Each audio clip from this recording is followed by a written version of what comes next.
let me tell you something. Any man that is comfortable calling another woman a hoe is comfortable calling you a hoe. Any man that is comfortable calling another woman a bitch is confident and comfortable in calling you a bitch. So I just wanted to share a little bit of things that I learned through going through a toxic relationship, some of the warning signs that maybe you can look out for, or if you've experienced all of these in your relationship, don't avoid them because they are signs of a toxic relationship. The biggest thing for me when I was in a toxic relationship was that I felt genuinely constantly under stress. Like, I constantly felt pressure. I was always crying. I would always felt like something was wrong. Like, I always felt so much stress when I was in a toxic relationship. And it didn't matter if it was a good day or it was a bad day. Like, I still felt so much pressure and so much stress, so much anxiety. Like, the weight of that relationship that I carried for 2 years, it broke me genuinely because I carried around so much stress. Another thing that I noticed when I was going through a toxic relationship was I was always feeling controlled. Like, every single action that I made, every single thing that I wore, every single time I put makeup on, it was always commented on.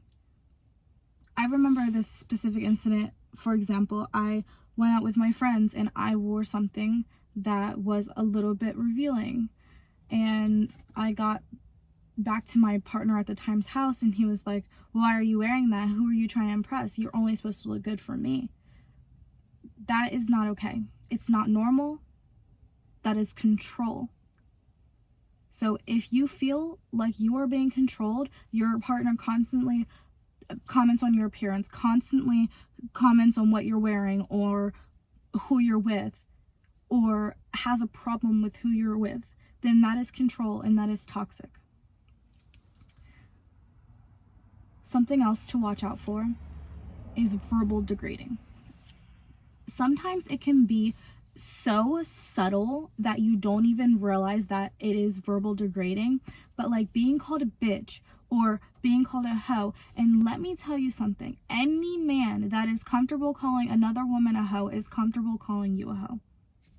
Any man that is comfortable calling another woman a bitch is confident and comfortable in calling you a bitch.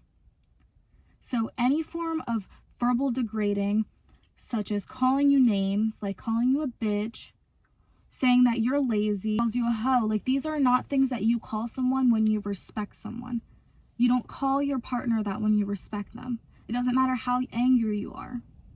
You don't call your partner a bitch. You don't call them a hoe. You don't call them a slut. You don't call them lazy. If you love somebody, you will show that in your actions and in your words. And both of those things are being violated if someone calls you out of your name. Something else that I noticed when I was in a toxic relationship was my partner's excessive anger. It's okay to be a little bit angry about some things, but the excessive anger, like punching a hole in the wall, or punching things when they get angry, or screaming at you. No man, no woman, no person should scream in your face, no matter how angry they are. They should not scream in your face. No person has the right to scream in your face. And if they're doing this, they're toxic. I understand people get upset, they get angry, but people with respect and love and a good foundation of genuine care and healthiness for the relationship and for you will never scream at you in your face. They won't ever make you feel scared. What they're doing by punching a hole in their wall or slamming things or throwing things at you, they're trying to intimidate you so that you feel small. By screaming at you, they're trying to intimidate you so you feel small. And if any person does this to you, leave them immediately because they're toxic. Another Another thing that you need to look out for is feeling like you're walking on eggshells. Like you have to watch everything that you say. In my toxic relationship, something that I did very toxically was I was so insecure with myself that I was unable to let my partner express themselves fully. And they, in turn, felt like they were walking on eggshells all of the time. Always express this to me. It's toxic.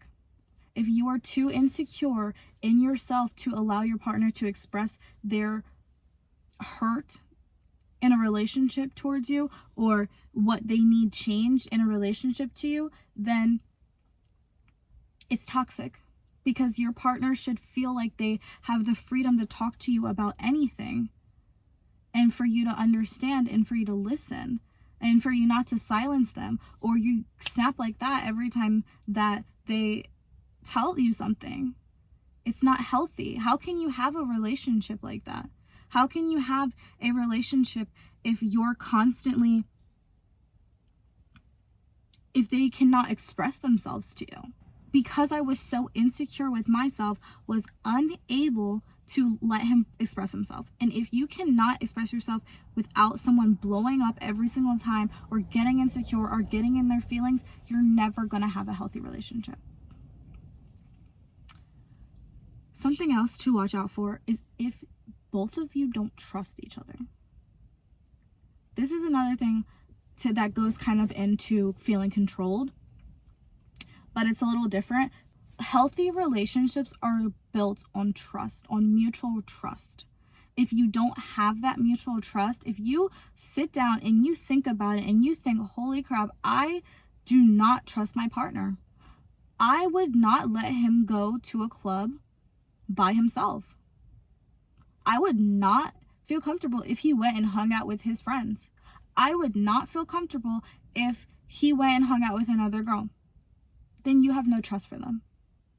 Then you have no trust for them. Because just because it's a preference that he doesn't go out and hang out with another girl doesn't mean that you would be untrusting of his actions in this part. I'm not talking about like not wanting him to do it. That's totally different. It's different than not trusting him to do these things and to be able to maintain loyalty or respect for you in these situations. If you don't feel comfortable with your partner being their own person, doing their own thing, and you not being able to trust that they will be loyal and respectful to you, then your relationship will never work. Whether that's an internal thing because you are insecure about yourself, or whether that's an external thing where they have made you feel this way, they have cheated on you before, or they have showed you that you can't trust them. Either way, if you can't trust your partner, then you can't be in a relationship with them, period. Like, it can never be a healthy relationship, because healthy relationships are built on trust. And my last point, communication. If you cannot communicate with your partner, then you will not be able to be in a healthy relationship. It is going to be a toxic relationship, because we could never see eye to eye. We could never communicate. We could never express ourselves fully to each other. If you don't have good communication, you have nothing. You have nothing. You need to be able to communicate with your partner. And communication is not feeling like you're walking on eggshells. Communication is not feeling verbally degraded. Communication is not feeling controlled.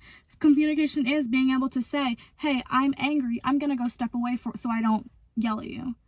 If you have the inability, or your partner has the inability to do any of this, it's going to be toxic. If you have any of these problems, you need to really reevaluate your relationship and ask yourself, is this relationship toxic? And if you have more than one of these issues, your relationship is toxic and you need to leave. Because no amount of wishing or wanting is going to change a toxic relationship. Once a relationship has turned toxic, it is nearly impossible to fix it. Most likely always be a continuous cycle of understanding that these are the problems you have, wanting to fix it, fixing it temporarily, and then going right back to it. Most of the time, the only way to fix a toxic relationship is to end the toxic relationship. Okay, don't hate me.